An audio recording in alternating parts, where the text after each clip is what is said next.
Hello mga tita! Nagbabalik na naman syempre ang new chef tita. May bago akong i-offer sa inyo ng recipe na paniguradong matutuwa kayo. Para sa ating recipe ngayong araw na to, gagawa tayo ng nata de coco pudding. At syempre gawin natin makulay. Gagamitin natin lahat ng flavor na meron ang Tita Ellie nata de coco. Umpisa natin sa original white nata de coco, strawberry nata de coco, pineapple nata de coco, apple nata de coco. Naku, napakabango po niyan. Ang ating grapes nata de coco at isa sa bestseller natin, ang melon nata de coco. Siyempre, pampatamis natin dyan ang ating 1/4 cup of condensed milk, 1 cup of ating sugar, at syempre meron din tayong 1 tablespoon of our agar-agar or gelatin. Meron tayong syempre pang food color dito na red. Kahit anong food color, wala tayong issue dyan.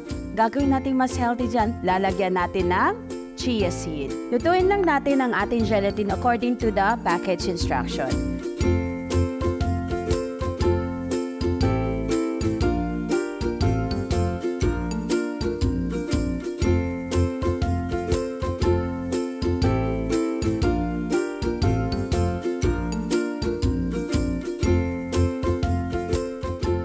Okay, then ilagay lamang po natin to sa refrigerator for a few minutes para mag-set lang yung ating gelatin. At kung wala naman kayo refrigerator sa bahay, pwede naman ito i-set aside at room temperature for 30 minutes to 1 hour hanggang sa mag-set na yung ibabaw niya.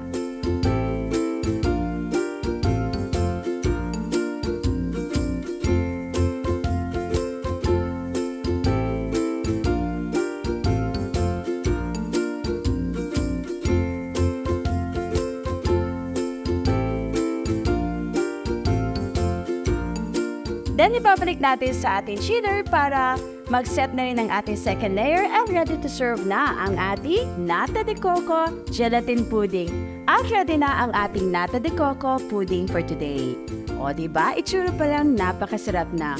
O, huwag kayo mag-alala dyan. Available po nationwide sa mga leading groceries at supermarket ang Tita Ellie nata de coco products and flavored po ng mga nata de cocos po nila. O, baka naman magsabi kayo, wala kayong time para mag-grocery. Syempre, available lagi yan sa kanilang Tita Ellie TikTok Shop, Lazada, and Shopee. Pwede niyo po itong gawing negosyo at pagkakitaan. Mga tita, kikita pa kayo. Kaya naman, lagi niyong tatandaan ang Tita Ellie, sarap at tamis, lagi niyong mamimiss.